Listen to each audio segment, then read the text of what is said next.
assault type call at the park. Patrol deputies with Precinct 4 Constable's office responded and basically come across a female 18-year-old victim that was on one of the walking trails by herself when she was attacked from behind. The assailant put his hand over her nose and mouth in an attempt to suffocate her. He did eventually get her to fall to the ground, at which time he began to disrobe her. She continued to struggle, fight, and yell. And at some point of the assault, the suspect took off running in a certain direction back toward the neighborhood. Investigators with the Precinct 4 Special Crimes Victims Unit went out and investigated the crime, and we were able to interview people in the subdivision and also obtain Ring doorbell cameras of folks' video from that day. And on July the 25th, we were able to develop a suspect basically about 8 days later from Ring doorbell video of an individual that lived in the subdivision. What makes this case a little different from what we're used to working is our suspect in this case is a 16-year-old juvenile.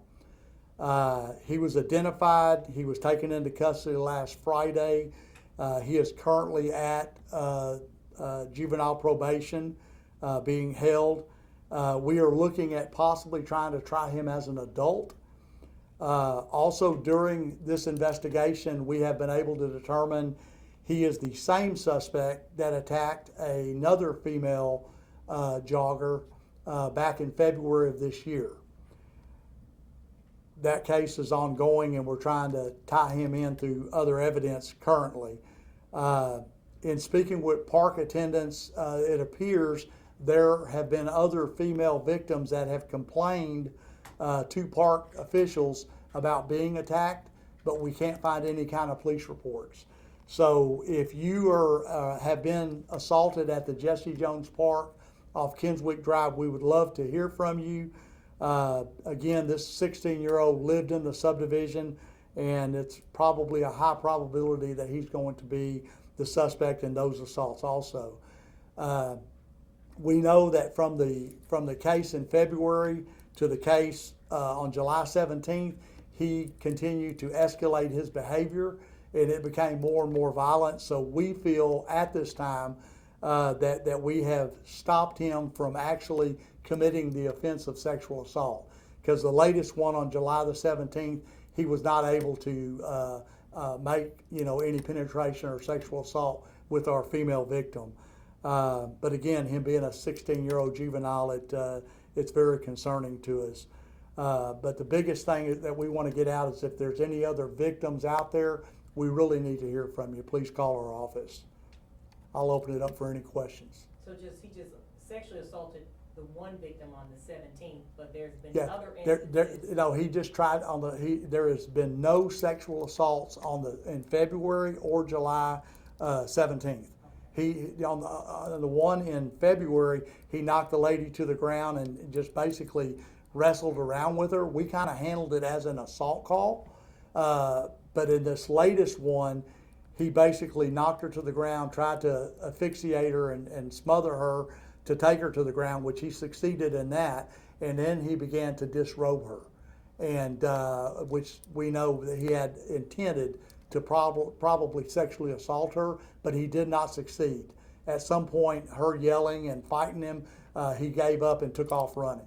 So luckily there was no sexual assault other than our victim, being victimized. Was this in the daylight, broad daylight? It happened about 8:30 in the morning on one of the park trails in Jesse Jones Park, and and the ironic thing is, if it hadn't have been for surveillance video and people living in the community, because our detectives literally went door to door after we got a photograph of him, a still shot.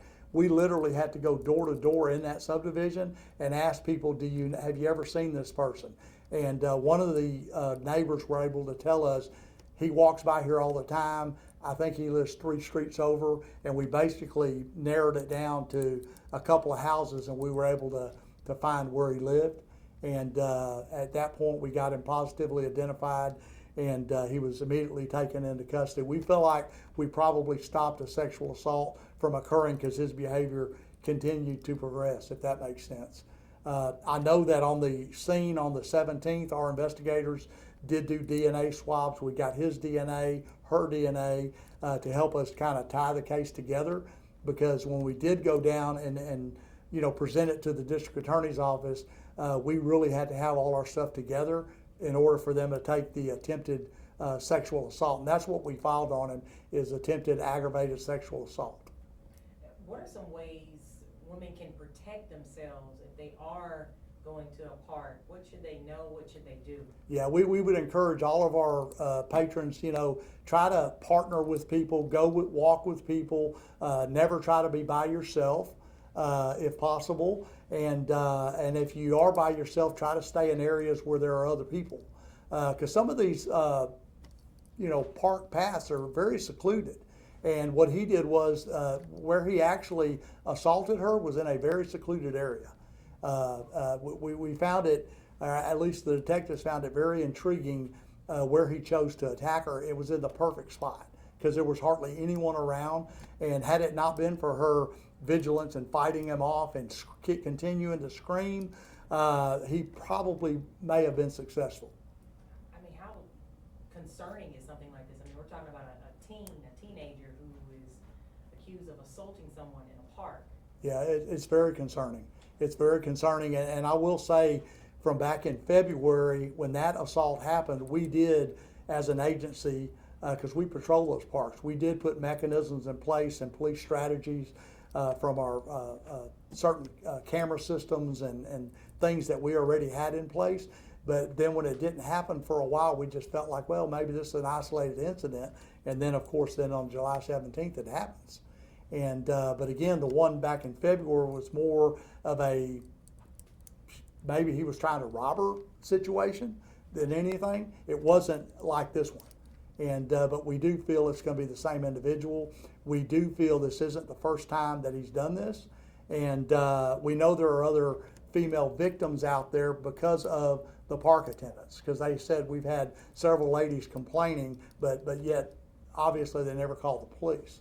So we would encourage anytime you're at one of our parks or anywhere, if there's something suspicious, if you get assaulted, we want to hear from you. Deputies are 5 minutes away, and we want to look into these things. You gonna release the video that you? No, we're not going to release the video, and a couple of your outlets had asked for videos or still shots. We would defer to our district attorney's office. That'll be part of our criminal prosecution of this individual, and it is my hope that we can try him as an adult, just for the type of crime that it was. But it's just from my 40 years experience seeing this, he's progressing, he's getting worse, and we stopped it from happening by getting this guy, the great work of our detectives, and connecting the dots and getting him identified. Could you, I guess, provide a description for the people? Sure. Yeah, he is a Hispanic male, 16 years of age, about 5'11" in height, and that's really all I can go into, because as a juvenile, he is protected by law. I'd love nothing more if he was, an adult, to show y'all the pictures and share it with you, but there are certain guidelines and laws that we have to go by, being that right now he is certified as a juvenile. Now, if that changes, I'll be happy to share all that with you. And this is not only here, but this is also happening in Houston too. The Houston Police Department is investigating some cases where women were groped at Buffalo Bayou Park. So it seems like there might be somewhat of an uptick in these types of attacks of people, in parks. So, you got to always stay aware of your surroundings and stay vigilant. Yeah, absolutely. Yeah. I can tell you, this is, the first couple for us in our area, because, the Precinct 4 parks, we pride ourselves on those are the safest places because crime rate's so low, but this is just a perfect example. It could happen anywhere, but again, stay vigilant, pay attention. Pay attention to your surroundings and try not to put yourself in a position to where you're vulnerable to these people. And it's just part of the process of what we have to go through. And you said that he is charged, or he? He is charged with attempted aggravated sexual assault. And you guys want to try him as an adult? We'd love to try him as an adult. That way I can tell you more about him and more specifics and show you pictures and let everybody see him. I'd love to do that. But right now, he's still certified as a juvenile till the court sees different. And, we'll kind of go from there. All right, anything else? All righty. Thank y'all so very much for coming out, okay?